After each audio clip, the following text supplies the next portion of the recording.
हमारा अगला टॉपिक है वाक्यांश के लिए एक शब्द। इसके पहले हम हिंदी वर्णमाला, वर्तनी, विराम चिन्ह, पर्यायवाची शब्द, अनेकार्थक शब्द, विलोम शब्द इतना पढ़ चुके हैं। अगला टॉपिक हम वाक्यांश के लिए एक शब्द पढ़ने जा रहे हैं। जल्दी आपको पूरा कवर करा दिया जाएगा।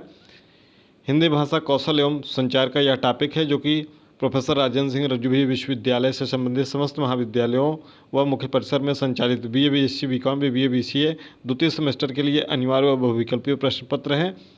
एबिलिटी एनहेंसमेंट कोर्स जो कि बहुविकल्पीय प्रश्न इसमें 75 आएंगे इन सभी टॉपिक से, जो टॉपिक इस पाठ्यक्रम में दिए हुए हैं। इसका पूरा प्लेलिस्ट आपको चैनल पर मिल जाएगा हिंदी भाषा कौशल एवं संचार के नाम से। चलिए एक एक करके हम इन बहुविकल्पी प्रश्नों को देख लेते हैं, जो कि यह टॉपिक है वाक्यांश के लिए एक शब्द। जो कि पहला प्रश्न है, जो पहले कभी ना हुआ हो उसे क्या कहते हैं। जो पहले कभी ना हुआ हो उसे हम क्या कहते हैं? अद्भुत कहते हैं कि अभूतपूर्व कहते हैं कि अनुपम कहते हैं कि अपूर्व कहते हैं। तो जो पहले कभी ना हुआ हो उसको हम अभूतपूर्व कहते हैं। अभूतपूर्व जो है वह दो शब्दों से मिलकर बना है, जो नहीं और भूतपूर्व। भूतपूर्व का मतलब पहले हुआ। अगर लग गया किसी के शब्द के पहले तो उसका मतलब होता है कि जो नहीं। तो जो पहले कभी नहीं हुआ है उसे हम क्या कहते हैं? अभूतपूर्व। ठीक है। और अद्भुत का अर्थ होता है अनोखा, और अनुपम का अर्थ होता है जिसकी उपमा ना दी जा सके। अगला, जो सब कुछ जानता हो उसके लिए एक शब्द क्या होगा? जो सब कुछ जानता है उसको हम क्या कहते हैं? सर्वज्ञ कहते हैं। उसको हम क्या कहते हैं? उसको हम सर्वज्ञ कहते हैं। बाकी और ऑप्शन है अल्पज्ञ, बहुज्ञ। ठीक है, तो इसका अर्थ सर्वज्ञ हो जाएगा। अल्पज्ञ मतलब जो बहुत कम जानता है, और बहुज्ञ को मतलब बहुत जानने वाला है और ये सब कुछ जानता है। ये बहुत कुछ जानता है और ये कम जानता है। और अज्ञ का मतलब जो कुछ न जानता हो। अज्ञ का क्या मतलब हुआ? जो कुछ न जानता हो। यानी कि एक प्रश्न से आपके 4 प्रश्न तैयार हो जा रहे हैं। अगला प्रश्न है, जो टाला ना जा सके उसे क्या कहते हैं? तो जो टाला नहीं जा सकता है उसे हम अपरिहार्य कहते हैं। उसे हम क्या कहते हैं? अपरिहार्य। जिसे टाला या छोड़ा ना जा सके उसे हम अपरिहार्य कहते हैं। अनिवार्य का अर्थ होता है जो करना आवश्यक हो। असंभव का मतलब जो कभी संभव ही ना हो। अटल मतलब निश्चित होता है। अगला वह है, दोपहर के बाद का समय क्या कहलाता है? तो दोपहर के बाद का समय क्या कहलाता है? दोपहर के बाद का समय कहलाता है अपराह्न। क्या कहलाता है? अपराह्न। अगला प्रश्न है, मध्याह्न दोपहर को कहते हैं, पूर्वाह्न दोपहर के पहले का समय को कहते हैं। ठीक है। और निशीथ को आधी रात के समय को कहते हैं। अगला प्रश्न है, जिसकी गर्दन सुंदर हो उसे क्या कहते हैं? तो जिसकी गर्दन सुंदर हो उसे क्या कहा जाता है? उसे कहा जाता है सुग्रीव। उसे क्या कहा जाता है? सुग्रीव। जिसकी गर्दन सुंदर हो उसे हम सुग्रीव कहते हैं। सु का मतलब होता है सुंदर और ग्रीव का मतलब गर्दन। जिसकी गर्दन सुंदर हो उसे सुग्रीव कहते हैं। अगला प्रश्न है, जो आँखों के सामने ना हो उसे क्या कहते हैं? प्रत्यक्ष कहते हैं कि परोक्ष कहते हैं कि अपरोक्ष कहते हैं या ओझल कहते हैं? तो जो आँखों के सामने ना हो उसे हम परोक्ष कहते हैं। उसे हम क्या कहते हैं? परोक्ष कहते हैं। प्रत्यक्ष जो सामने ही होता है, ठीक है, और जो आँखों के सामने ना हो, पीठ पीछे, उसे हम परोक्ष या अप्रत्यक्ष कहते हैं। ठीक है। अगला प्रश्न है, जंगल में लगने वाली आगों को क्या कहते हैं? तो जंगल में लगने वाली आगों को हम कहते हैं दावानल। क्या कहते हैं? दावानल। एक प्रश्न इसी में और है आपका, जठराग्नि।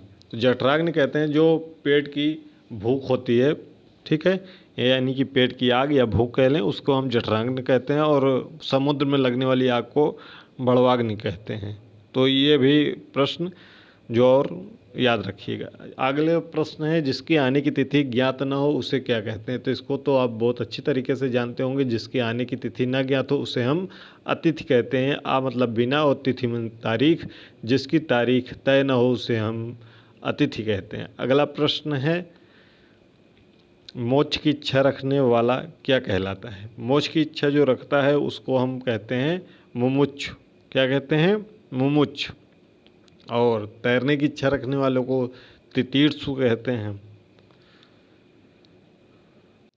अगला प्रश्न है, जो मापा ना जा सके। जो मापा ना जा सके उसको क्या कहते हैं? उसको हम अपरिमेय कहते हैं। उसको क्या कहते हैं? अपरिमेय या अमित कहते हैं। जिसकी तुलना और ना की जा सके उसे अतुलनीय कहते हैं हम। ठीक है, जिसकी तुलना ना की जा सके उसके अतुलनीय कहते हैं, और जिसको मापा ना जा सके उसको हम अपरिमेय कहते हैं। तो विकल्प नंबर आपका सी सही हो जाएगा। अगला प्रश्न है, किए गए उपकार को मानने वाला क्या कहलाता है? तो जो किए गए उपकार को मानता है उसको हम कृतज्ञ कहते हैं। बहुत अंतर है इसमें, कृतज्ञ। ठीक है, आपका ऑप्शन बी सही हो जाएगा। और जो उपकार को नहीं मानता है उसको हम कृतघ्न कहते हैं। कृतघ्न जो होता है वह नहीं मानने वाले को, नहीं यहाँ पर लिख दीजिए। ठीक है, जो उपकार को नहीं मानता है उसको कृतघ्न, और जो मानता है उसको कृतज्ञ। तो ये दोनों में अंतर है, ग और घा और ना। ठीक है, इसमें अंतर है, तो उसको याद रखिएगा, क्योंकि इसमें डाउट हो जाता है, कभी कभी ये गलती हो जाती है। और जो उपकार करते हैं उसको उपकारी कहते हैं, जो सदाचारी होते हैं उसको हम सदाचारी कहते हैं। अगला है, जो युद्ध में स्थिर रहता है उसे क्या कहते हैं? उसको हम युधिष्ठिर कहते हैं, जो युद्ध में स्थिर रहता है। ठीक है, उसको। अगला प्रश्न है, गिरा हुआ या पतित के लिए क्या शब्द होगा? तो गिरा हुआ या पतित के लिए शब्द होता है उसको हम पतित कहते हैं। ठीक है, जिसे जीतना कठिन हो उसे क्या कहते हैं? तो जिसे जीतना कठिन हो उसको हम कहते हैं दुर्जेय। उसको हम क्या कहते हैं? दुर्जेय। और जिसको कभी जीता ही ना जा सके उसको हम अजेय कहते हैं। ठीक है, जिसे कभी न जीता जा सके उसको हम अजेय कहते हैं। और जिसको जीतना कठिन हो, जीत सकते हैं लेकिन कठिन है, तो उसको हम दुर्जेय कहेंगे। और अजेय जो जीता ही न जा सके। अगला है, बढ़ा चढ़ाकर कही गई बात के लिए एक शब्द। तो बढ़ा कर चढ़ाकर जो बात कही जाती है उसको हम अतिशयोक्त कहते हैं। अगला प्रश्न है, पुरुष जिसकी पत्नी मर चुकी हो उसको क्या कहते हैं? उसको हम विधुर कहते हैं। उसको हम क्या कहते हैं? विधुर कहते हैं। ठीक है, अगला है, और जिस स्त्री का पति मर गया हो उसको हम विधवा कहते हैं। उसको हम विधवा कहते हैं। जो सब में व्याप्त हो उसे क्या कहा जाता है? जो सब में व्याप्त हो उसको हम सर्वव्यापी कहते हैं। उसको हम क्या कहते हैं? सर्वव्यापी कहते हैं, यानी कि ईश्वर। ठीक, अगला प्रश्न, उपकार करने वालों को क्या कहते हैं? तो उपकार करने वालों को क्या क्या कहते हैं? उपकारी। अभी ऊपर प्रश्न आया था, ये उपकार करने। और जो दूसरों का भला करते हैं उन्हें हम परोपकारी कहते हैं। उसको हम परोपकारी कहते हैं।